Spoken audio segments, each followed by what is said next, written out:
Kasusnya misal kasusnya orang menjual rumah di kota besar. Tindakan apa ke? Misalnya wong Betawi kan kepengen urip kepenak itu ya. Sering kan wong Betawi ada lumah atau lemah maring para pendatang. Niki kasusnya ndi? Motif ekonomi, prinsip ekonomi, perilaku ekonomi, apa ilmu ekonomi, apa hukum ekonomi? Berarti mendapat motif ya. Ya, secara umum motif. Tapi nek kanu wong gue bener-bener nek siki iki ya. Umpamane nek siki wong Betawine ora kerja, bisa jadi perilaku ekonomi. Nek era pandemi lebih akeh perilaku ekonomi karena keterbatasan sumber daya nek perilaku era pandemi. Tapi nek kanu bangsane era udah pandemi biasanya lebih mengarah ke motif ekonomi. Jadi kata kunci perilaku ekonomi itu kata kuncinya dalam keadaan darurat lah ya, atau keterbatasan sumber daya. Nomor 19, lembaga distribusi. Wah, ini lembaga distribusi KB ya. Lembaga distribusi bakul yang merupakan pedagang perantara yang tidak membeli, tidak membeli dan memiliki barang yang mereka jual. Jadi dia ora duwe barang ora tuku. Lah istilahnya ngedolno ne wong. Ya apa ge? Sing ngedolno ne wong. Paling gampang berarti agen ya. Agen kan ora tuku mbok? Ora. Nek toko khusus contohnya toko emas. Terus toko peralatan bayi, toko boneka, toko khusus. Terus bedanya pasar swalayan karo to serba. Ya kan dewek sering keliru. Emang di pasar swalayan, emang di to serba. Apa bedanya to serba? To serba kan singkatan toko serba aja. Apa iya? Apa sebenarnya to serba toko serba aja ya? Ini sebenarnya istilah apa singkatan sih? Toko serba ada ya. Tapi ya itu sih. Jadi bedanya ada loh. Kalau toko serba ada berarti jenengan merebung Rita, merebung to serba ya.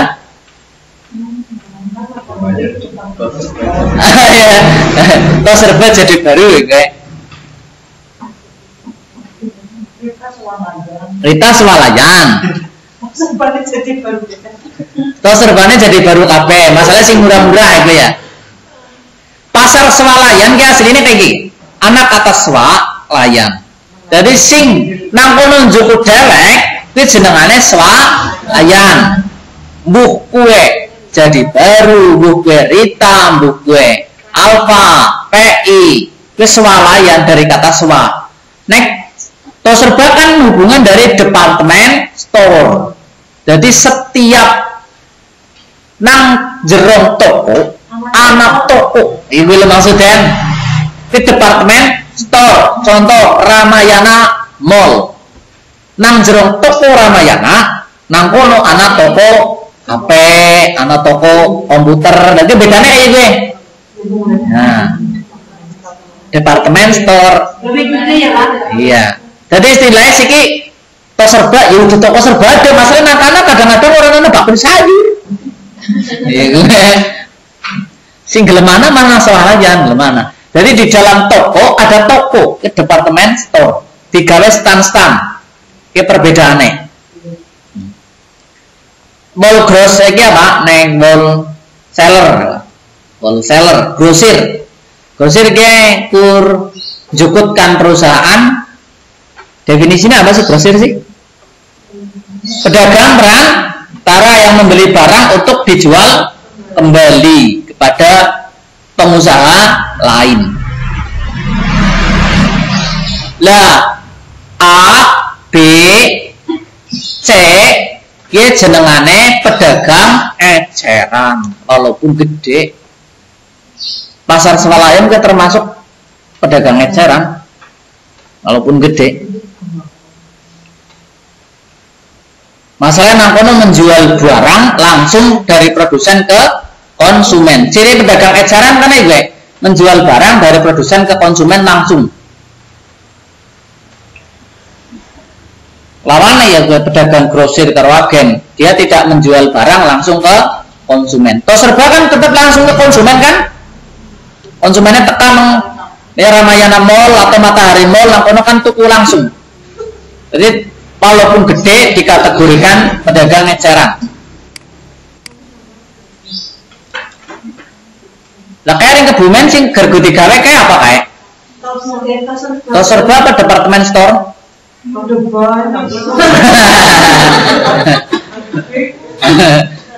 Nah, kok nang jero nek ana tokone maning ya departemen store.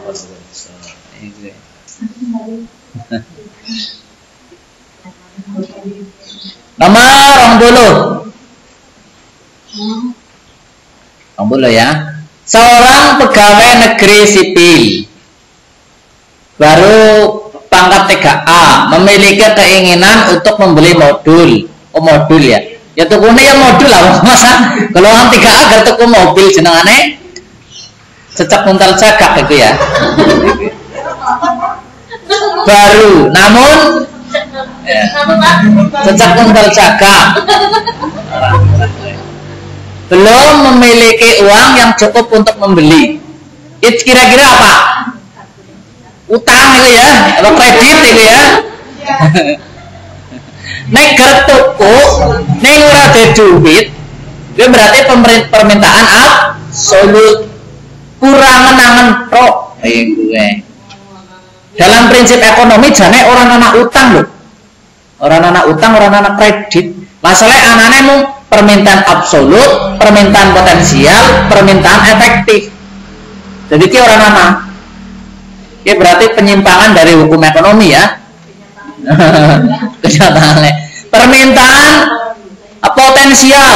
Permintaan potensial ketika jenengan duit 300.000 apa 400.000 jenengan garap tuku sepatu regane 200.000. Sih kecandak ora? Candak. Ning jenengan urung milih mereke. Berarti wi jenengane potensial. Si milih-milih gue.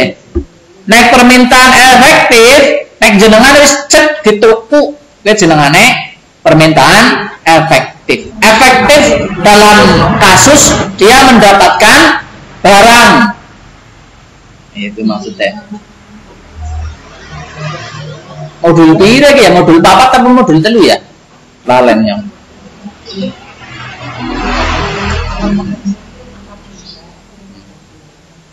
Potensial, ciri khusus permintaan potensial kayak caranya urung milih barang, tapi wisana niat tuku. Nek siki bangsane nyong ya si absolut tok. Absolut. Permintaan absolut. Mutlaknya apa? Mutlak mungangen-angen itu ya. Mutlak mungangen-angen. Nomor 21. BUMN yang modalnya terbagi dalam saham yang seluruh atau paling sedikit 51% dipegang oleh negara Republik Indonesia, sisanya dijual ke swasta. Ini jenengannya apa? BUMN sing jadi anak BUMN oh kayak ya. BUMN siapa ya? Badan usaha milik negara. Jadi negara usaha. Jadi cabangnya BUMN ana 1, 2, 3. Nek jawatan piye ora golat untung. Ora ya, berarti untung dia tidak mau untung. Dia prinsipnya melakukan pelayanan murni, tidak cari untung. Jadi misalnya nek adol beras misalnya beras tukukan petani 6.000 kan gabah, terus diproses, proses produksi menghabiskan misalnya 1.000 berarti harusnya kan dijual 1 kilo 7.000 karena tidak mendapatkan untung. Misalnya kayak gue jawatan jenengane. Tapi nek mengko selain melayani masyarakat esih juput untung, gue jenengane perum. Ya ada untung. Jadi selain dia melayani masyarakat, dia ada untung. Contohnya perusahaan jawatan gue siapa? Contohnya gue Perjan RS Harapan Kita. Harapan Kita ya, Jakarta, Jantung Harapan Kita. Rumah sakit Jantung Harapan Kita.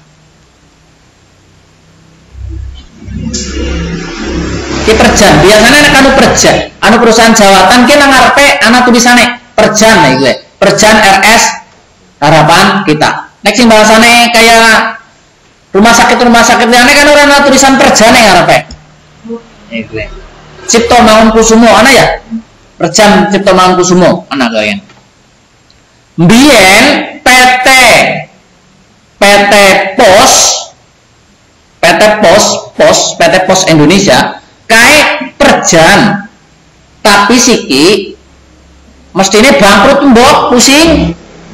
Nah, gak jadi biyen kan PT Pos dan Giro ya. Jenengane PT Pos dan Giro kae Perjan biyen. Dia murni pelayanan, tapi setelah mungkin dipikir-pikir pegawainya kurang gaji mbok, akhirnya juga golek untung. Lah, siki dadi perum pos. Jadi pos ki perum. PT Pos. Terus PT KAI gemyen Perjan, ora golek untung. Terus suwe-suwe bingung mbok, siki dadi perum, golek untung juga. Walaupun untungnya ya ora akeh orangnya kan orang ngerti, sing ngerti kan Dirut KAI ya. Nah, gara ngomong kayak ini saya perusahaan negara yang melayani masyarakat, untungnya minim. Ya empuk sing ngerti kan Rika ya. Wong cilik kan orang ngerti untungnya. Terbukti korupsi, terbukti katakna orang ngerti ya. Terus Damri mlebung perum. Damri. Masalahnya tiket Damri munggah-munggah kadang-kadang ya. Bulog, bakul beras. Bulog perum. Nyatane tukukan metane 6.000, hasil produksi 1.000, ora didol 8.000, tapi ana selisih margin. Ana untung. Bakul duit perum ya, peruri. Bakul duit kan peruri. Perusahaan apa geruri? Cetakan uang lah. Peruri. Bukan nyetaknya duit, kasih paling akeh peruri ya. Perjalanan peruri dadi nyekeli duit. Duit dewek. Duit negara. Terus sing kiye jenengane kiye ki perseroan. Jadi ciri-ciri perseroan itu sebenarnya persekutuan apa sih dipersekutukan? Modalnya dimiliki bersama, yang separuh dimiliki oleh negara, sing lebih ya separuh biasanya didol jadi lenglang. Contohnya sing perum ya, perseroan ya. Oh persero kayaknya pos melebung persero apa perum ya? Pos. Nek pos iki kae ding kudu salah. Pos karo KAI ki mlebune persero. Masalah winginane kayaknya didol kayaknya usahane. Ada penjualan anak jenengan gelang bursa efek. Ada lenglang saham persero. Jenengane siki perumka nang kelalen. Perumka, iya ana saham perumka karo saham PT Pos. Berarti sing khusus perum yetok ya. Sing khusus perum berarti Damri, Bulog, Peruri. Ya, persero untungnya karena dia dimiliki selain oleh negara dan dimiliki oleh swasta, berarti golek-golek untung kan lebih gede maning. Pertamina, kira-kira perusahaan umum apa persero? Pertamina. Umum. Nek umum perusahaan umum mungkin masih golat untungnya cirik-cirikan lah. Tapi nek golat untungnya gede-gedean kayak wis Persero. Pertamina Persero ya. Ya jenengannya bakul tanpa saingan. Iya kan? Penjual BBM tunggal di seluruh Indonesia. Mungkin nek esuk anak next Pertamina dimurni kena dia jadi perusahaan swasta, mungkin hasilnya malah anak bensin lebih murah. Sebab akan muncul perusahaan swasta sing wani adol bensin Pertamax 7.000. Pertamina kan bingung. Yang membingungkan itu perusahaan tunggal monopoli kok rugi terus. Nah, kan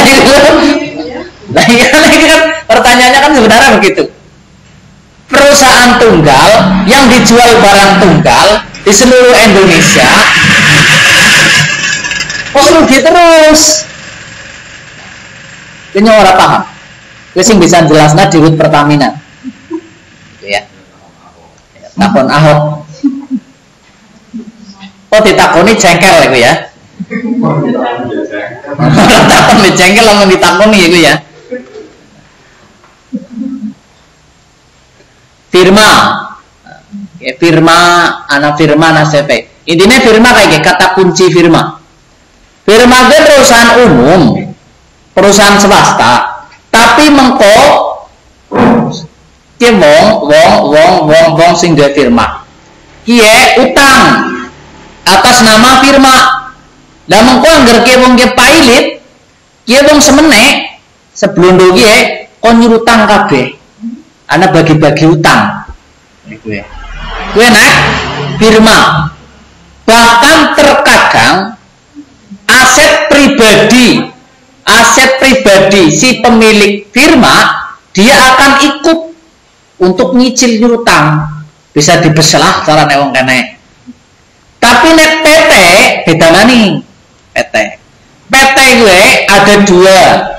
Berarti sang pemilik PT, pemilik saham, gitu ya. PT gue utang. Lah, penjamin utangnya hanya kekayaan PT.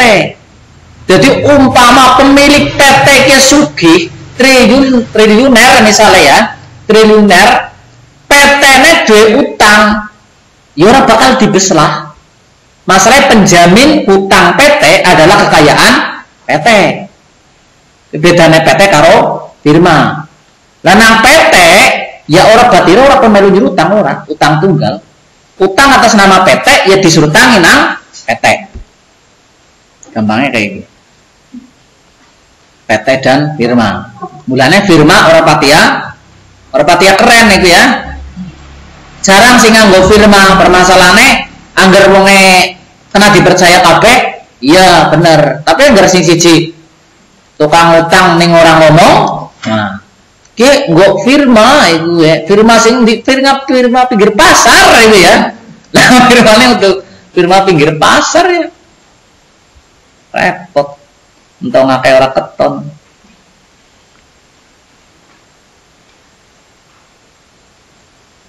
Next CV, bedanya apa karo CV? Sama-sama dimiliki oleh umum. Sama-sama dimiliki oleh umum. Tetapi dia mirip firma, CV itu mirip firma, dia tidak menjual saham, tetapi nangke nek engko dia sing aktif karo sing pasif, nek dia utang ya tetap penyurutang utang dewek. Yang aktifnya nyurutang si CV, bukan perorangan. Jadi ada yang aktif, ada yang pasif. Nek firma melaku kabeh, aktif kabeh. Terus cukup ya, saya kira nengko. Nek bangsane wisana tulisannya sih Unilever, PT, firma. Unilever PT ya, PT. Unilever. Jamu Jago, PT. Kecap Kencana, PT ya, PT ya. Didol apa rasane? Sebenarnya ulih moni PT anggar didol sahame, tapi selama dia belum masuk ke bursa, lantai bursa jenengane urung ulih dijenengi PT, mungkin masih jenengan dia. Tapi yang disebut PT berarti dia akan menjual saham launching karena makanya anak kepemilikan saham terbatas. Nomor 22.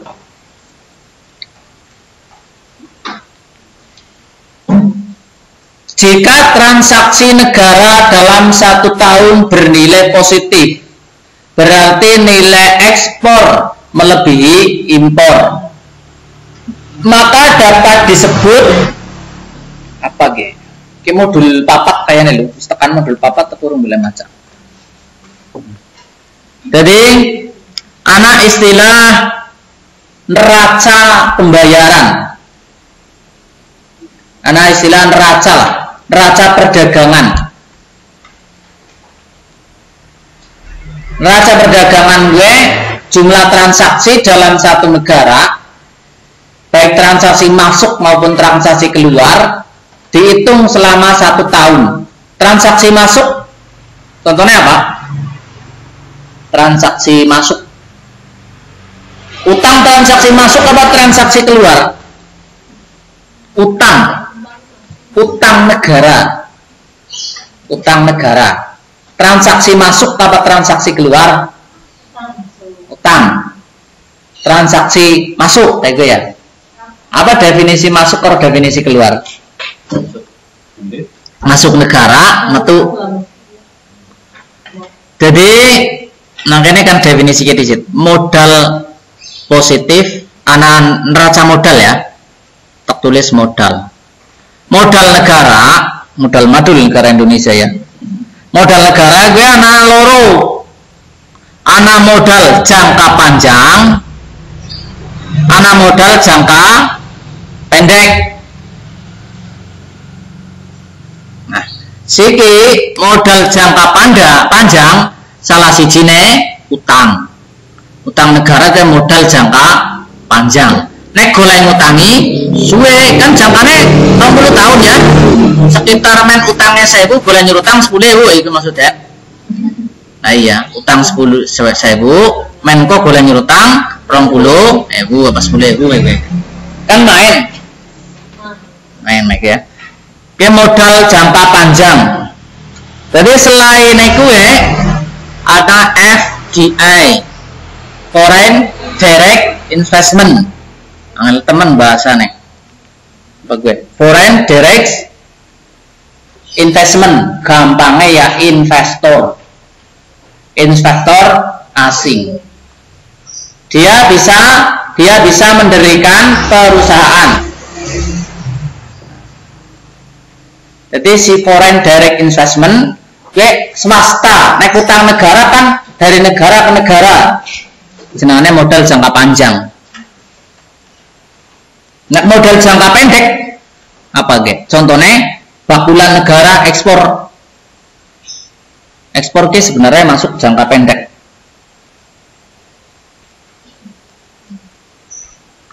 Investor.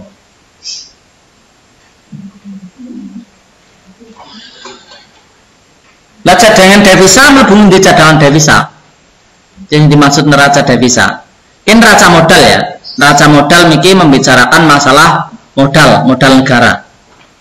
Positif jika modal yang dipunyai jadi bisa menghasilkan devisa. Nek utangnya akeh ana devisane ora? Ora ya. Konsep utang negara sih kepriwe?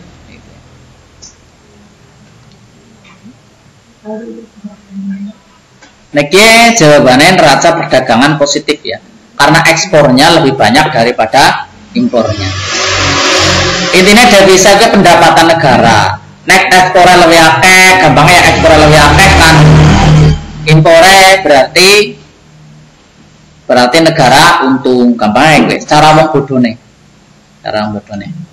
Tapi masalah hutang. Nek soalnya biasanya nek ana metu soalnya cerita kudu soal nek kan soal kaya apa jenengane apalah istilah nek kan soal cerita kan penerapan bagaimana cara mengurangi utang negara.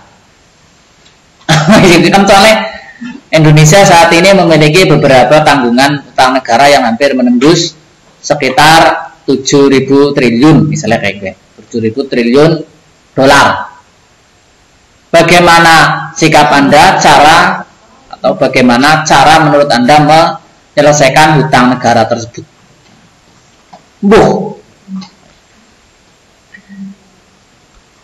Kalau hutang negara diselesaikan dengan FDI, Foreign Direct Investment, berarti kan sing ditambah apa?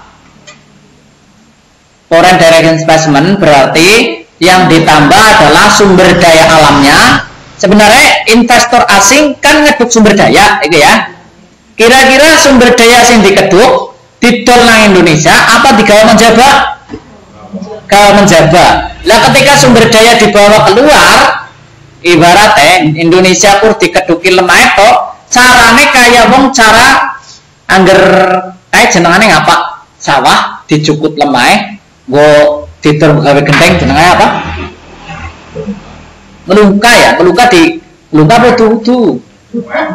Apa jadi dicukut lemah?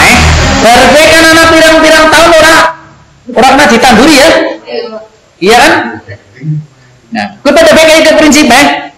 Lah gue lemah esi kena dinggo angger dilemoni. Lah siki seumpama yang diambil SDA nikel dikeduk sampai habis. Apa benar nikel maning? Ya entek kan? Itu maksudnya logikanya. Kalau yang dilakukan adalah terus-menerus menggunakan FDI, Foreign Direct Investment, kepriwe sih sebenarnya kan mengenai gawa dolar. Lah dolar gue, wong nangkane dolar ora payu, tukar rupiah. Rupiah itu menjadi devisa negara karena rupiah bisa untuk membeli barang dari negara lain. Konsep devisa kayak gue. Jadi devisa negara wujudnya adalah mata uang negara lain karena mata uang negara tersebut dapat digunakan untuk membeli barang dari negara yang diinginkan. Kalau FDI-nya berasal dari Amerika berarti Indonesia uli dolar. Tapi cuman apakah uli dolar karo kerugiannya gue lebih akeh? Gue orang ngerti. Gue sing ngerti Menteri BUMN. Nyatane dikeduk nikele, dineken, pekerjaannya juga bukan pekerja Indonesia.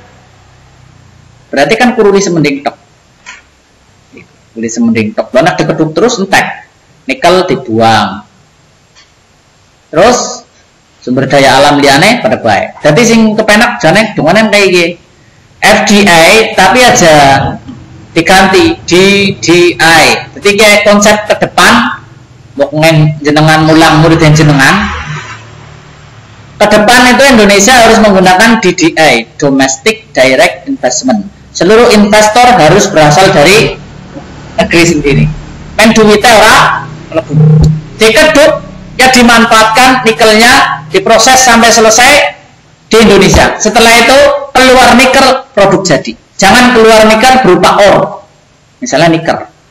Keluar emas jangan hanya emas sekitar kadar 5%. Siki metu kan Indonesia 5%, balikan kana 90%. Lah proses refining nang luar. Jadi rugi Indonesia. Kakek bahas ki. Nah, itu baik. Wah kan orang